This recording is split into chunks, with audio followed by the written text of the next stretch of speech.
Merhaba arkadaşlar herkese.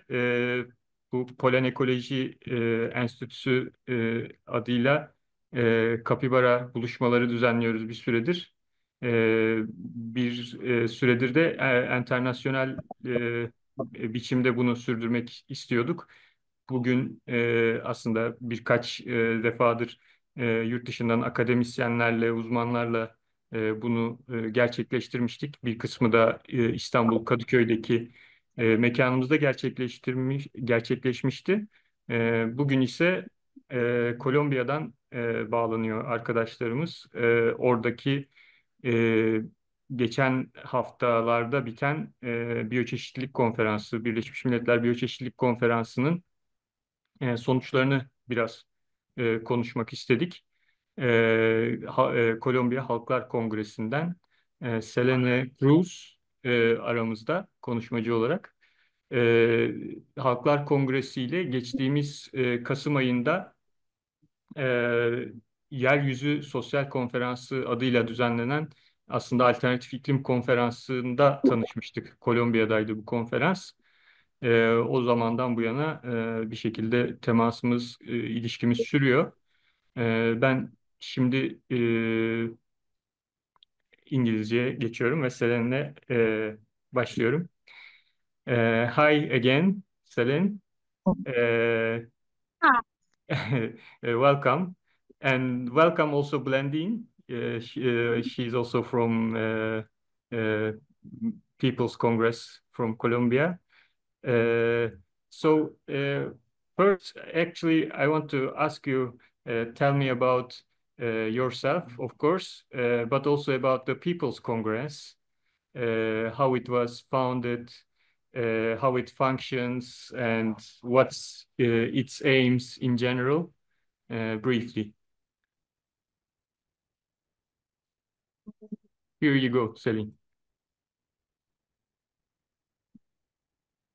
Okay, well, I am Selene. I'm part of the Congreso de Pueblos, which is an organization that exists for more than 10 years. And I myself have been working for more than these 10 years in different fields of action with grassroots work and also in environmental, social labor, and defense of life and political action. Currently, I am working with the international team and I maintain a grassroots dynamic with workers and different sectors. So thank you very much for inviting us to participate in this space.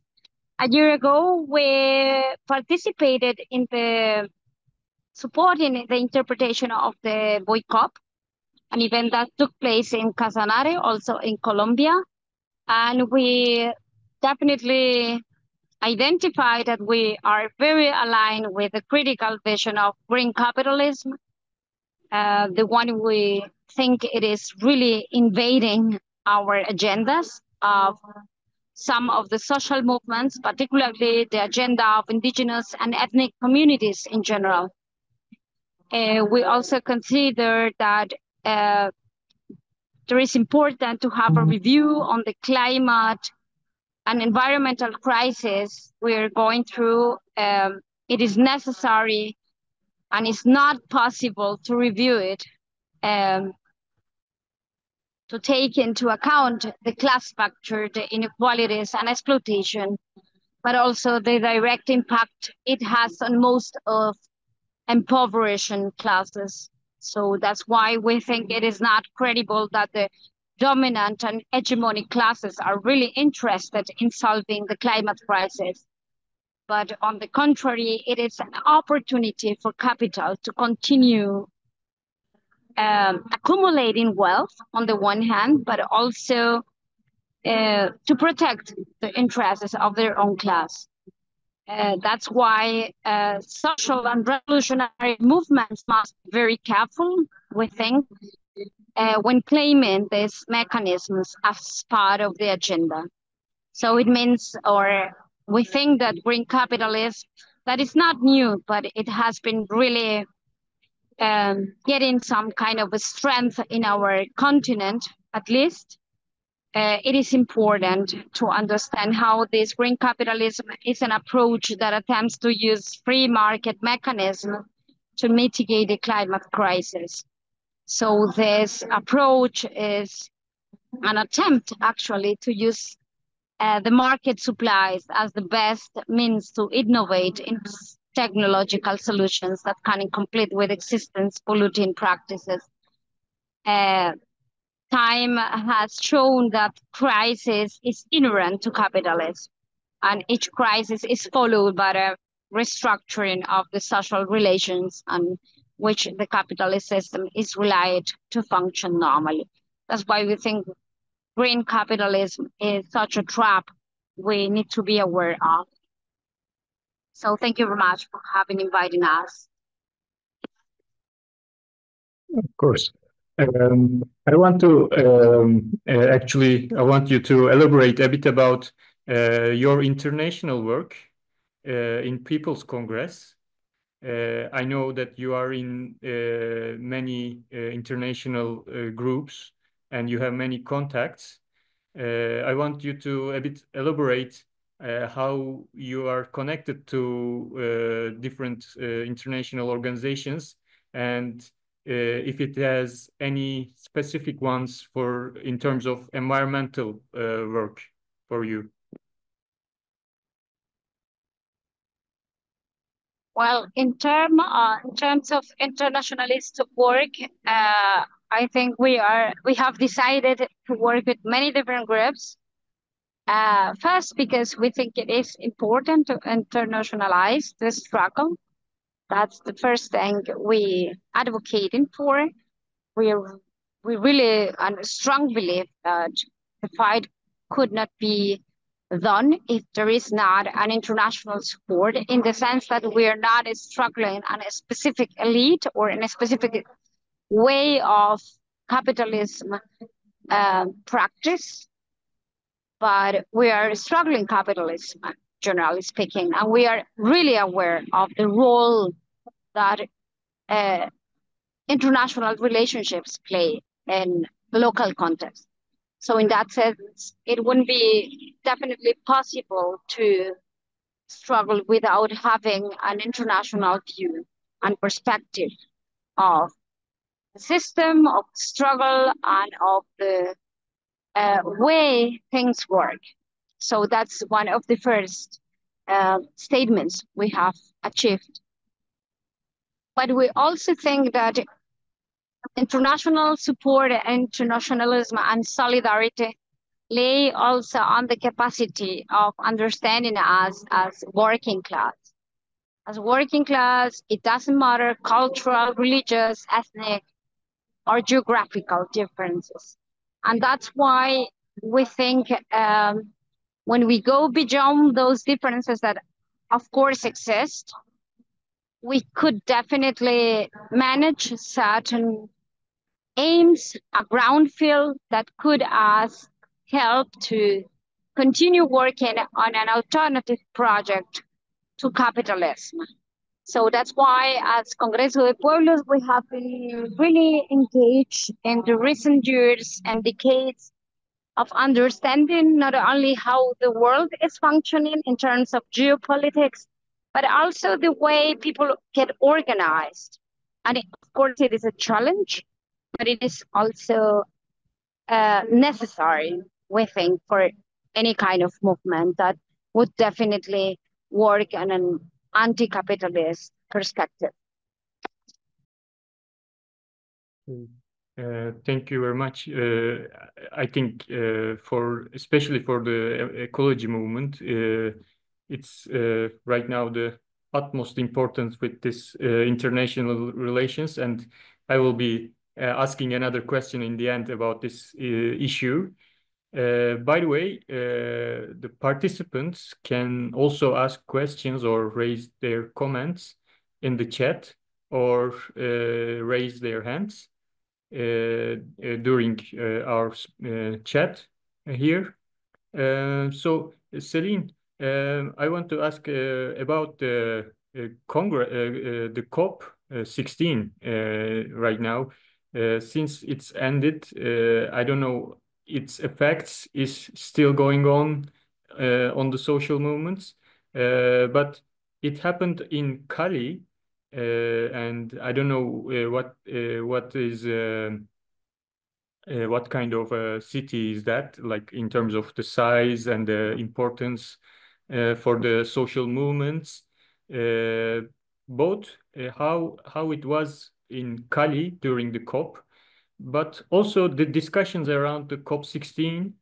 How did you participate as People's Congress? Because I know that there were discussions about boycotting the COP or not boycotting the COP, but joining it and using it as a space to raise your objections.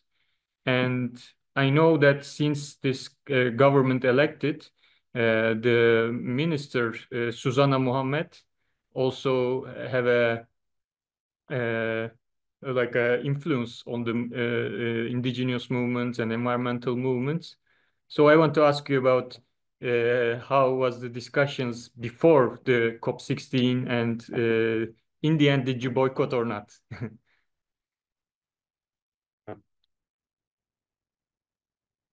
Yes, I would like to give some context remarks about it, how this happened here in Colombia. What I personally think it was very strange. It's not normally that such an summit could have place in such a well, geographically speaking, difficult place. Yes, and it is Cali. It is not a main city. It is, of course, it is a main city, but it's not the capital city. And as you know, Colombia has a very low infrastructure to host those kind of events, but it has an intention. And I would like to make some remarks regarding this. So I think the official intention, apart from the place, is of course that in 2022, the conclusion of the COP15 in Montreal, the 196 nations adopted the historical goal biodiversity framework as an ambitious pact, yes, to halt the extinction of crisis and to begin with reverse the destruction of nature by 2030. So the COP16 biodiversity summit came to an abrupt halt. That's the first thing we would like to mention. And it happens because after countries failed to reach consensus on the creation of a new specific fund for biodiversity, that 32 years ago, countries of the global south have been waiting for, they were really seeking for it, for an alternative fund. So that's the first thing. So Colombia hosted the event thinking that what 32 years ago was agreed could be achieved in Cali. And that was going to be an enormous achievement for the progressive government we're having now. But the result, it was that this global environmental facility, the GEF, under the World Bank, at that moment was provisionally chosen to play this role of funding all the implementation of biodiversity protection. And at that moment, it was an interim decision that has been in place for, as I mentioned, 32 years ago. And this was the main discussion of the COP16. So I think it is important to mention that the 52 African countries have to rotate to vote. For example, Brazil and Colombia, which are the two most biodiverse countries in the world, they have to rotate with Ecuador and decide which projects are better for the Amazon or the Atlantic forest. So what has happened? The United States, which is not even signatory of the convention, has fixed a vote. So they always vote, and also Sweden. So there is an imbalance between the GEF governance, which is the fund they created 32 years ago, and the European Union has delegated, or with their delegates, they have rejected the entire text. everything that the, let's say, global South countries have proposed, but not only the European Union, but also Norway, Japan, and Canada. So they explained that to have a new fund would imply to have more money, to invest more money for biodiversity protection. So the aim of Colombia of being hosting the conference hadn't been really accomplished. So I think that unfortunately, and still today, and regarding the question about the struggles and resistance and alternative movements, the majority of questions to capitalism are not really made about its foundations. We definitely have noticed that they point to a mismanagement of resources. And we think that's a very different perspective of the issue. So this is the approach of the progressive government that has hosted the COP16, but also it has gathered many of the perspectives of the social movements. So Petro said and warned during the summit that there were only two options in the face of the climate crisis. So he clearly stated that either capitalism itself uses all its means to mitigate climate crisis,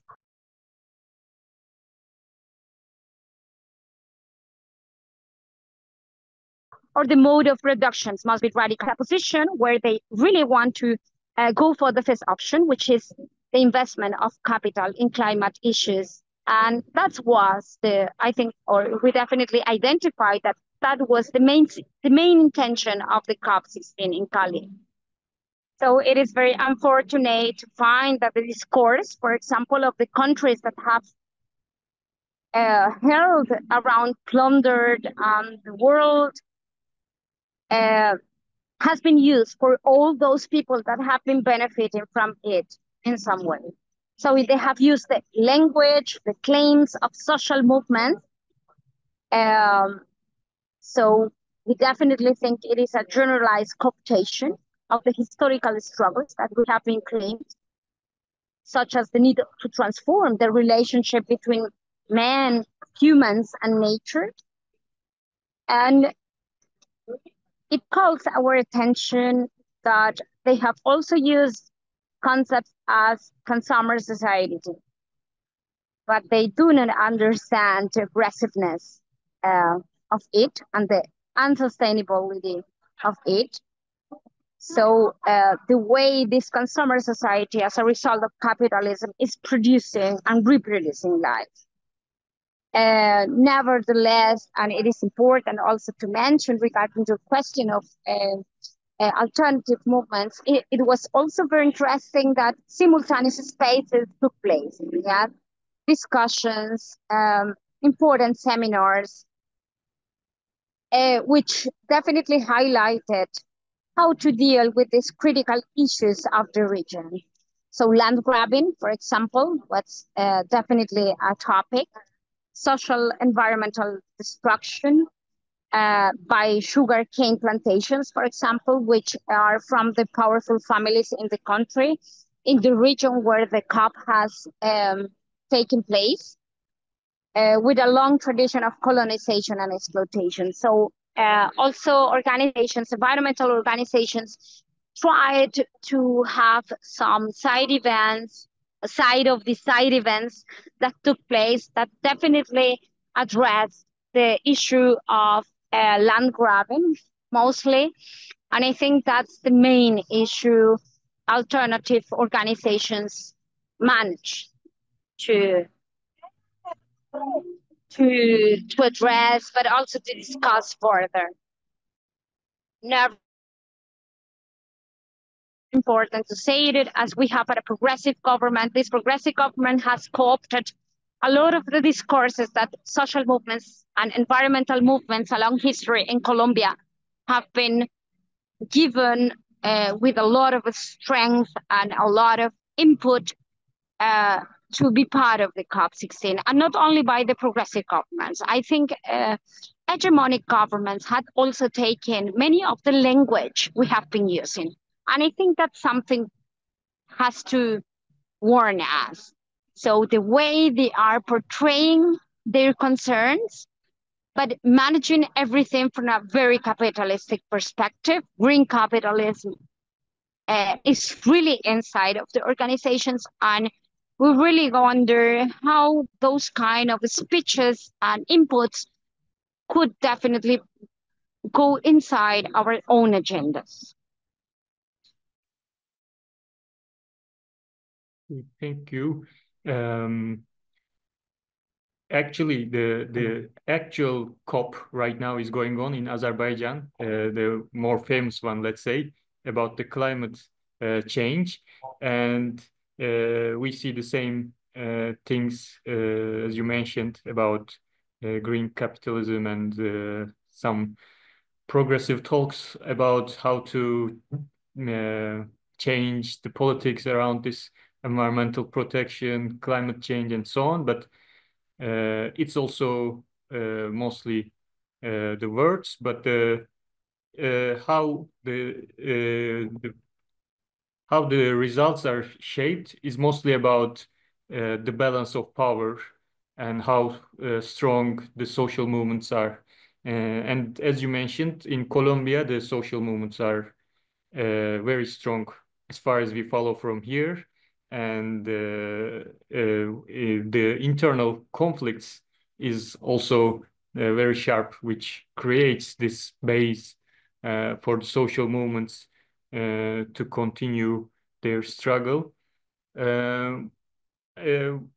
You describe your government right now, progressive government, which in the beginning had some big hopes. Some sections has big hopes from this government. I want to ask you about this government first, then we can go back to the COP issue. I want to ask you about the government, actually, how it changed the relationship between the social movements and the state in general. For example, the People's Congress, what's the main agenda that you are dealing with right now? Colombia has really some similarities with Turkey, including the armed conflict inside the country. Right now in Turkey, there is also talks around peace process, negotiations around peace with the Kurdish Liberation Movement and with the state. And now in Colombia, there is also this kind of processes going on with ELN or FARC, although it has had earlier stages. And this process is also, how did it affect the political conditions, let's say, in terms of your struggle? Did it open more space, or it becomes a kind of distraction for the government?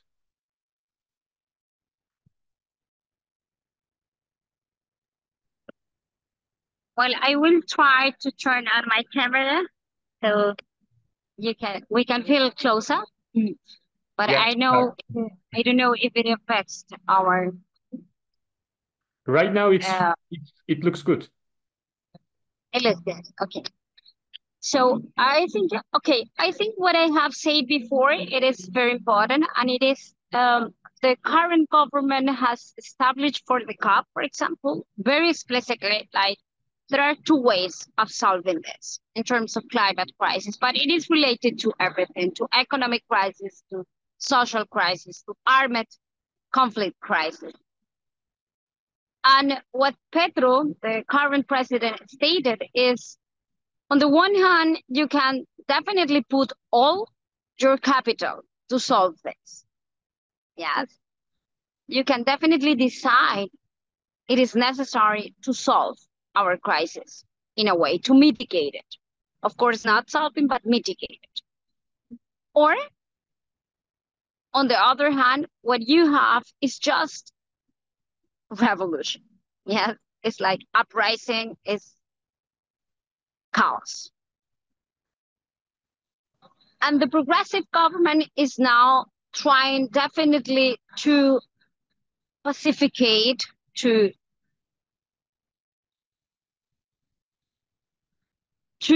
impose a peace to the society and to yes, all the expressions of society that would definitely lead us to ask for capitalism to solve their crisis. That's what they want, and that's why they have decided to put the or to organize the COP16 here in Colombia. So like a favor, you know, like showing a lot of disposition from South countries to solve the issue in a peaceful way. And logistically speaking, let's say, it went very well. So many things went well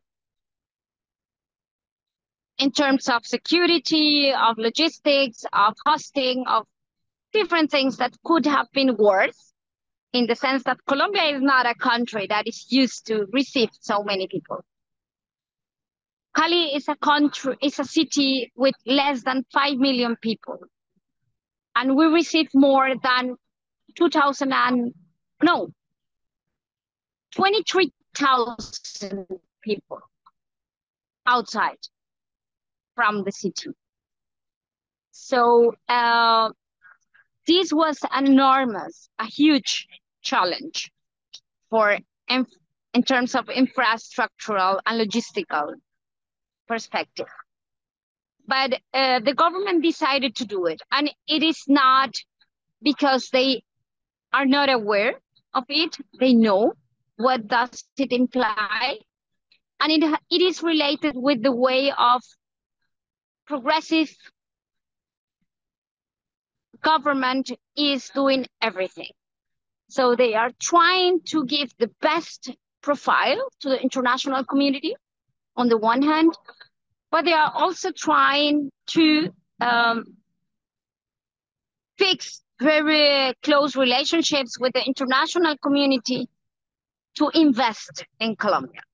And that's why they have been holding the Total Peace as a very innovative proposal that is very romantic in the sense that they are not taking into account, or even if they take it into account, they are not really interested on it. And it is the real causes of the world in the country and the real actors of war, even. They are not negotiating just with subversive groups. They are trying to negotiate with really criminal groups that are not really willing to make peace. They do not need peace. They need war. So what we have noticed is that social movements and insurgent groups are actually the less important in the list, because we are not the main problem of the country. Yes, we're just something that are part of the overview of the general landscape of a country with inequalities. But the problems we face with drug trafficking and illegal and criminal groups is much bigger. And they haven't really managed to face it. And they overwhelm, actually, the current government, because those drug trafficking groups are really attached to power. And power is not in the government. Power is not the government we elected, because I personally voted for the current government. But they're not the ones who held power. Yes, economic interests are beyond this. And I think they are realizing this, but they want to maintain power until the end. Of course, they are willing to win another elections, but they do not have a clear strategy. And they have been really far away from social movements and left organizations because they know that if they want to continue in power, held in power in brackets, or yes, because they do not have power and they have proved it, they need to make alliances with economic groups. And they have tried, and it hasn't been easy for the progressive government. They are the ones that are facing the crisis. And I think for the right is properly to have a left-wing organization that faces the crisis we're crossing through. Increasing violence, the spreading of armed groups, which is happening currently. So we have an increasement in violence and armed struggle from many different groups, not only subversive groups, which, as I told you before, they are not the important ones. They are more really related to drug trafficking business. So we are definitely, let's say, astonished about what can happen. So negotiations haven't been really easy at all. The progressive government has been really, they have really despised the social movement. They take them when they need it, but they are not completely convinced of working together. And in that sense, it has also implied a lot of changes in our own agendas, because we have tried definitely to be part of this progressive movement and to this progressive government, but they haven't given the opportunity to be part of it.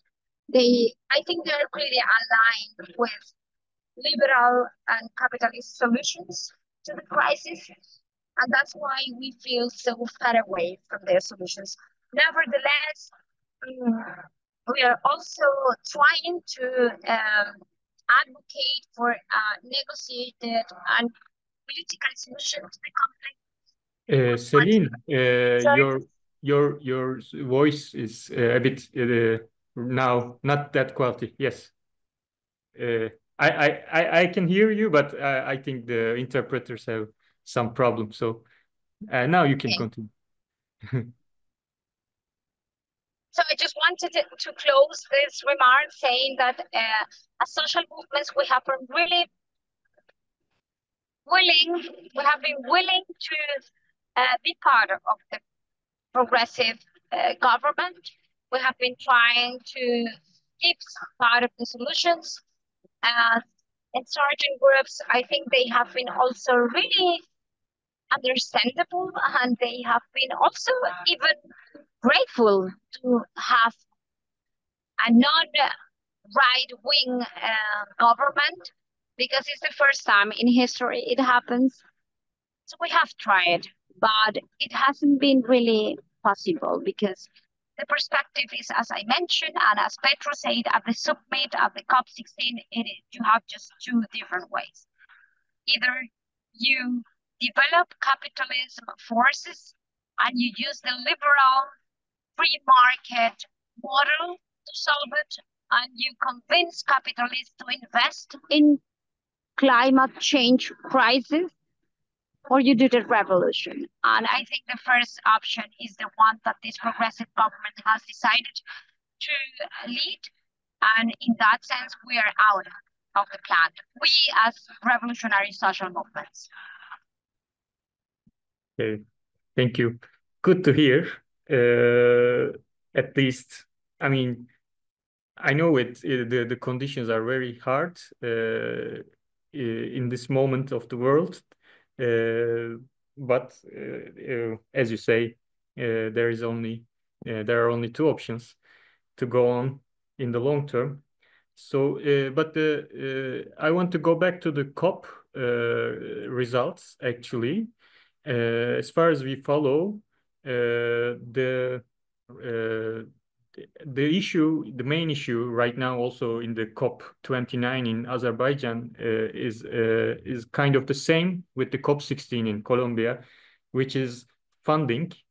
Who pays these protection programs? And it turns out that no one is willing to do it. And there was no agreement on to create this funding, which is required for this this new framework, which is accepted 2 years ago, Kunming-Montreal Global Biodiversity Framework. It turns out that will be also an empty word and just a paper, like the Paris Agreement. I don't know if you follow these kind of results about how the country's approach to funding and how Colombia push for that, because I know that also, like next year, the COP will be in Brazil, and the Latin America governments kind of trying to use this summits as a way to attract new investments, like fundings, green funds, climate funds, and I think maybe one aim of the government is that in Colombia, but it failed, it seems. And the following question will be how it will be the relations between the Latin America countries, which right now most of them has kind of progressive governments, but the relations between them is not that strong. It seems like that, at least. What do you say about this? Yes, I think it is important to begin with by saying that the COP16 biodiversity summit came to an abrupt halt after countries failed to reach consensus. And that's the main result. And the consensus was on creation of a new specific fund for biodiversity, which countries of the global south have been waiting for 32 years. And that is what I was mentioning at the beginning. So this created a lot of discussions.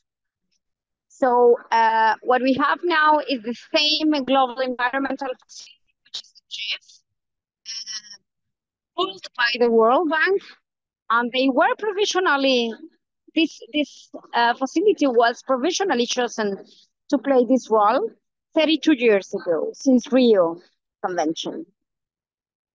So the people were really willing, mostly, of course, South global countries, progressive, let's say, mainly Brazil and Colombia. They were really expecting that an important decision could be made on this COP16, but it hasn't happened. So on the one hand, 52 African countries, so they continue with the right to rotate, to vote. Brazil and Colombia, which are two of the most biodiversity countries in the world, they have the right to rotate with Ecuador, and they decide which projects is better for the Amazon and the Atlantic forest. And the United States, which is not even a signatory of the convention, has a fixed vote. So it shows the asymmetry in those negotiations, yes, as well as Sweden. So there is an imbalance of this GEF governance. And the European Union, the European delegate also rejected the entire text. Everything that was proposed by Colombia and Brazil was rejected by the delegate of the European Union, as did Norway, Japan, and Canada.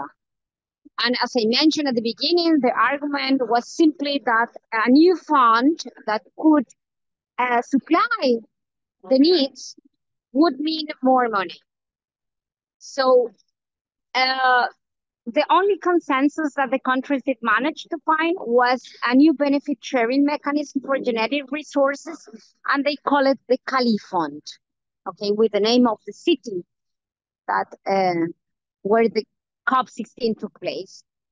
And this was after lengthy discussions and a last-minute text changes that put forward by India, where they explicitly talk about sovereign rights. But I think we understand as a process. This is more this final agreement. The only thing that we got to consensus, this benefit sharing mechanism, we understand it more as a process of turning nature into a provider of services, in which you can start using nature, legally speaking, or at an international level as a common good or as a good to exploit. Yes. So what it does is to open new markets and allow profitability to obtain from this new scenario. Of course, with the participation of significant players such as the World Bank, the International Monetary Fund, governments, energy companies, but are the ones that are really interested on it. So I think it is important also to mention that at the end of the COP16, just 22% of the whole parties had come up with new biodiversity plans, what they call the National Biodiversity Strategies and Action Plans, the NBSAPs, just 22%. And that's a question remark. I mean, do they have a plan? It doesn't seem like they'd have a plan, you know. It was like a free market of oxygen, of forests, of rivers. Who gives more for a river? And, well, just 42 of the 196 parties of the summit had actually a plan. That's really bad. Yes. If they need to have a national biodiversity strategy, an action plan, they didn't even come with a plan, but they wanted to all have a mechanism for funding, but they don't have a plan. So what is the plan?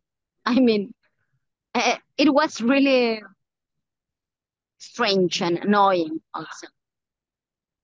So we definitely think this was another way of ratifying how green capitalism could definitely co-opt our demands, because they are fair demands, you know.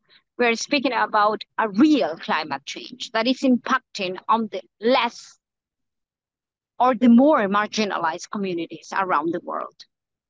So climate change is not affecting the rich people. It's not affecting those people that were there saying there is no money to benefit certain countries. Perhaps the countries could be benefited, but classes, you know, that's why we insist on understanding this crisis and the way of solving it, not from a general perspective. It doesn't have a general perspective. It has a class clear perspective.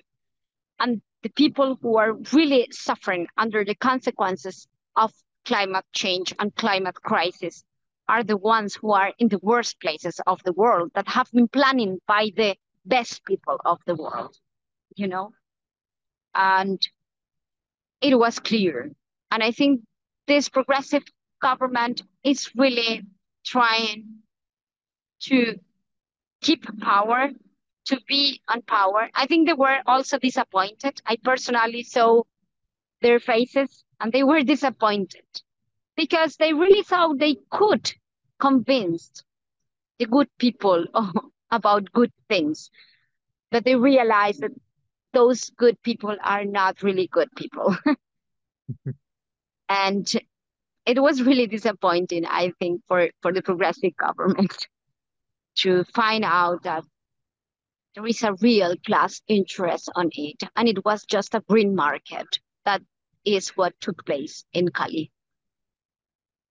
Yeah. There, as you said, I mean, it gets clear in these kind of moments that there are lots to expose these dirty relations and like it's the foundational problem. The problem is capitalism, not how you discuss things. And as you said, the climate change, it affects injusticely everywhere. So it becomes clear in this kind of moments what to do actually. So Selene, I want to ask you about your organization. Actually, we are coming to an end. Maybe we are approaching to 1 hour.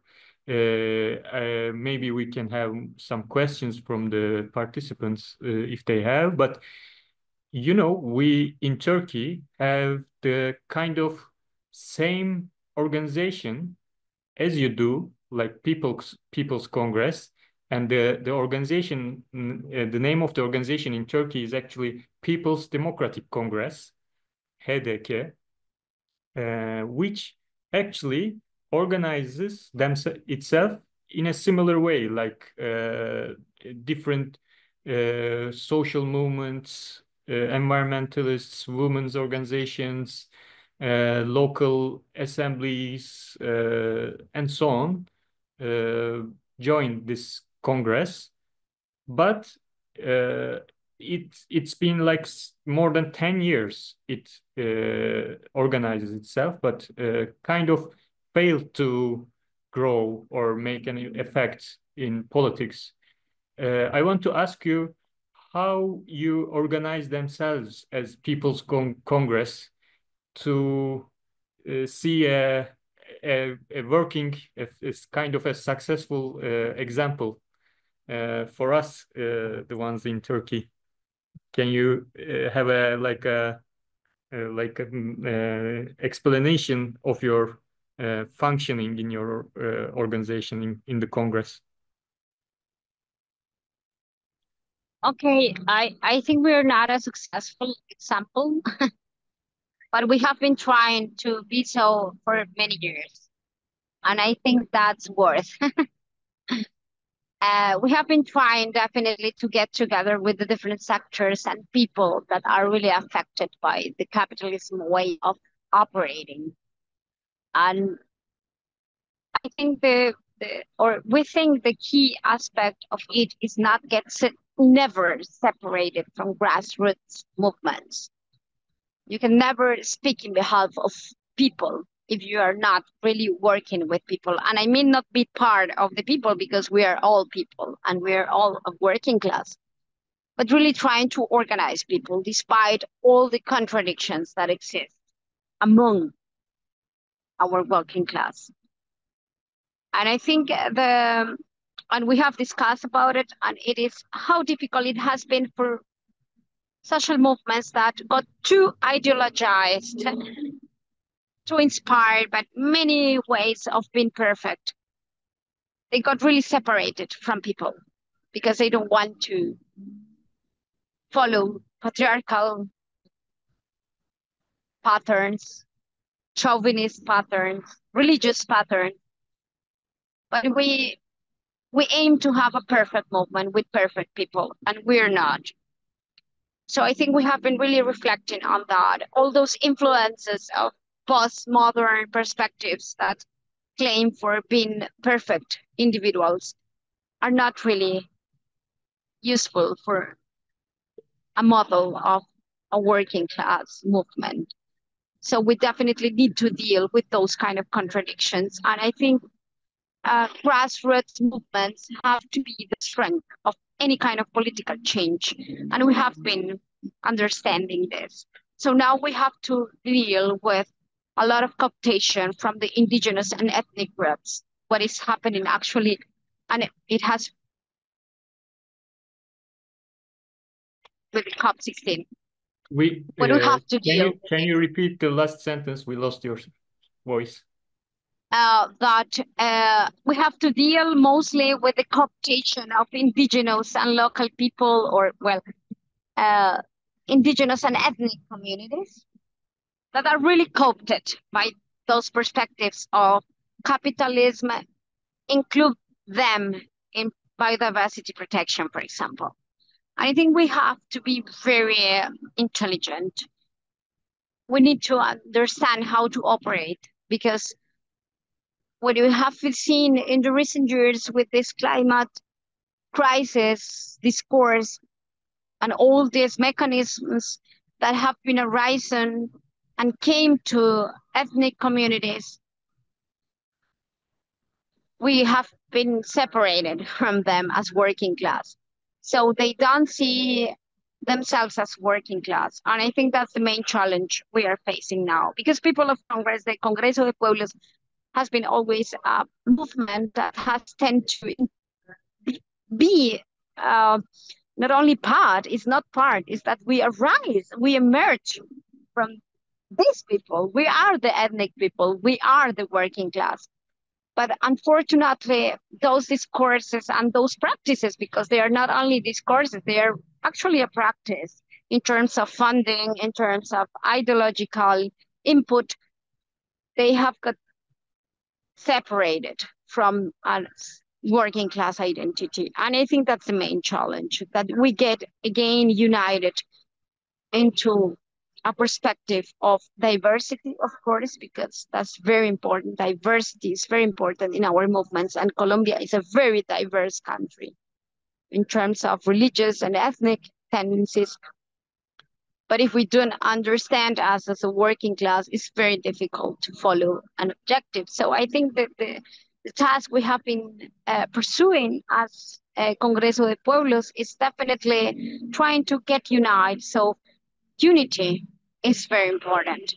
And even if we can contribute to these progressive governments and be part of them and even support them, we cannot forget we are from the grassroots movements, and we have to defend and advocate for our own interests. And not because they are our personal interests, it's because we are speaking about the majority of the society in behalf of it, and we are part of the majority of the society.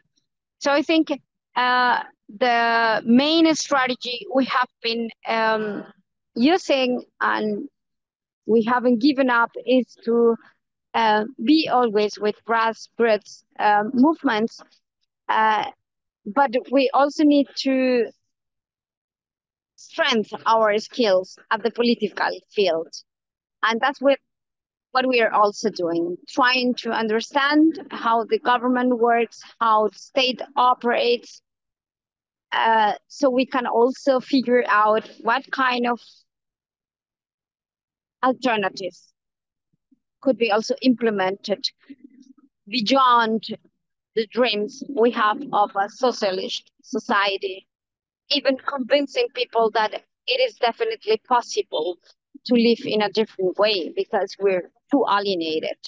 And that's also part of the work we need to do, and I think we're doing, and that's the strength we have. And I'm really proud of saying that nowadays we are the only big mass movement that exists in Colombia that try to gather as many different tendencies and people from the working class. And even if there are a lot of contradictions that are also created, but all those things that are happening in geopolitics, I think we still manage to have a lot of coverage and a lot of mobilization that give us the opportunity to continue and to think forward and further beyond an activism or beyond a specific moment in history. I think we can definitely continue working if we understand ourselves as part of the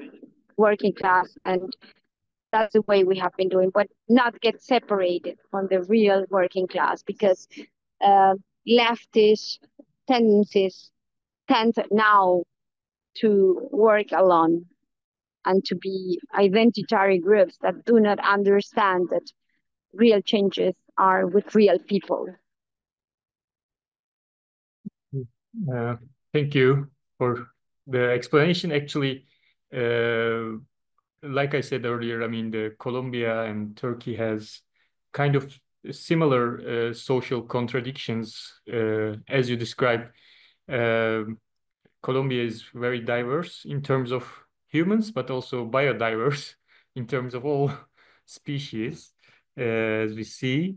And maybe other question to you can be, we in Turkey right now is starting a campaign against gold mining, actually, against extractivism.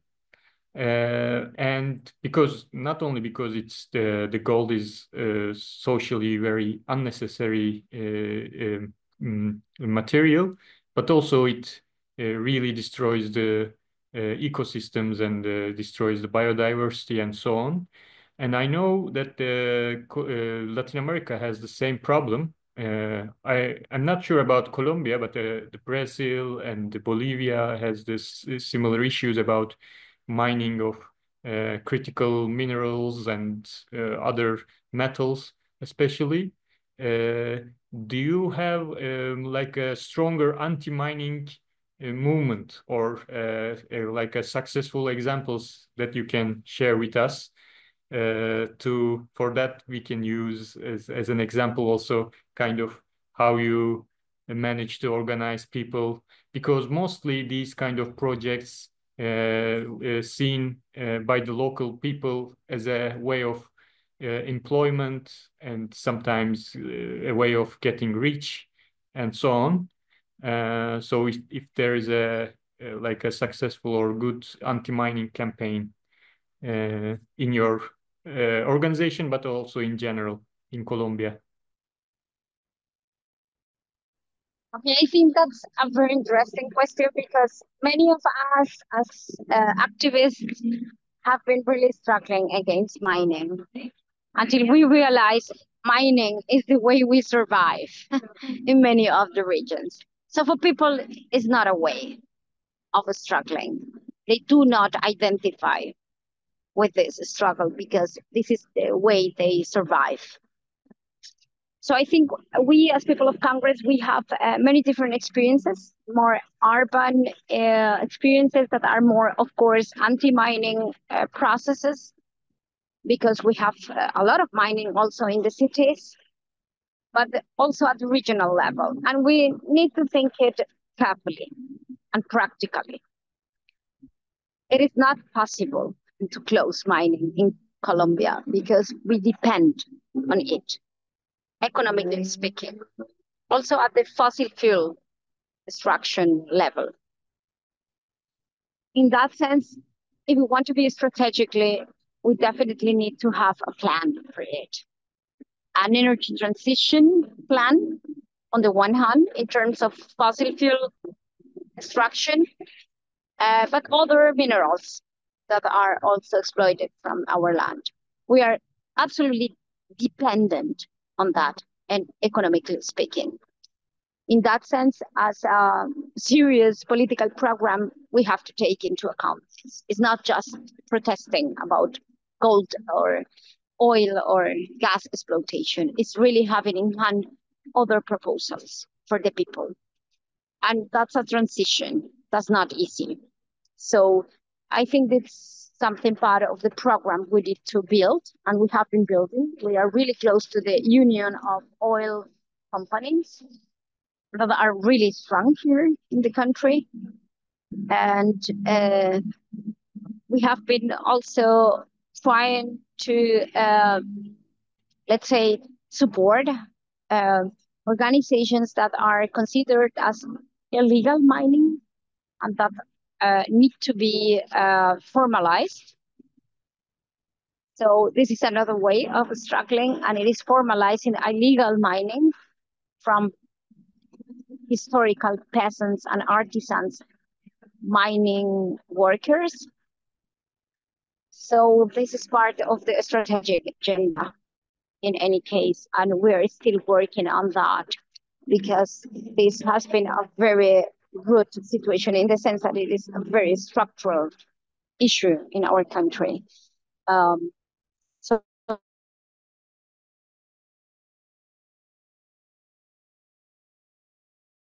okay. I didn't hear the last part clearly, but Selene, are you there? So it's not just opposing to mining. I've been always dependent of it since we are nature hippie-like international mines. But that there are definitely other possibilities that might contribute to development in the sense of self-sustainability. Okay. In the last 30 seconds or so, we have a hard time hearing you, but that's fine. I think at least I get the point. I hope the participants also get what Selena was saying. The difference actually from Turkey, as far as I understand, the level of dependence on the economy of Colombia to these mining, of course. In Turkey, it's mostly a recent topic in terms of economical sector, and it is mostly used as a way of using violence on the rural regions to open these spaces to capitalist relations. So to liquidate the, like, for example, small peasants or villagers and so on. And it has also a way of attracting foreign investment. So, in the case of Colombia, it's mostly a state business. So, or like I said, I mean, or the domestic business, domestic sector, let's say, although probably it has international connections. So it is that. But if there is no question, my final question to Selene will be about international solidarity, how we can actually develop international relations between the social movements in different levels, actually, in terms of practical relations or in terms of like a solidarity gatherings, or in terms of political, ideological discussions. There are different levels, of course, in this international relations, but in terms of mass movements, let's say, how can we develop international solidarity, or what could be the topic that can unite us in these days? So first of all, just clarifying, even if I have said we're completely dependent, economically speaking, from mining, it doesn't mean it is an state issue. So we are dependent on international economy, and most of the mining business is related to multinational corporations, unfortunately. It means we are dependent on the international business, but we are dependent. That's our economy. It's a dependent economy. So gold, silver, and different core minerals and critical minerals depend on the international exploitation. That's on the one hand. But at the oil and fossil fuel level of exploitation, we're still having some state engagement. And that's why it exists an important union that actually cooperates with the social movement. And finally, to answer the question of international solidarity, we definitely think that one of the greatest important aspects of any struggle, if we don't understand we're part of an international community, is very difficult to understand. We are part of an international system. And not only understanding that companies, international companies, interfere in our affairs, domestic affairs, but that international struggles also interfere in our domestic struggles. So the union and the understanding of social class movement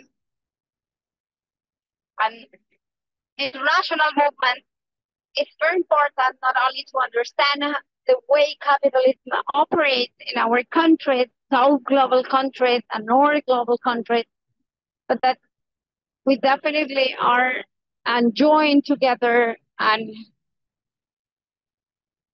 share struggles with people. So beyond religions, geographical differences, or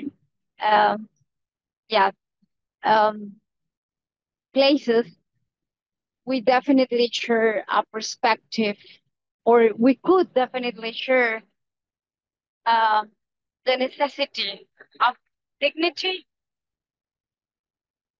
And when we support each other, and when we understand, and when we hear people from other places, and when we get each other and we understand the way they also face how brutal is the system against a working class, then we understand also the need of getting together and trying to find alternatives to these difficulties we all are facing.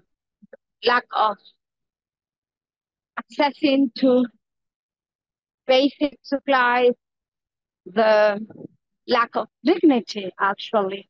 So we understand all as humans.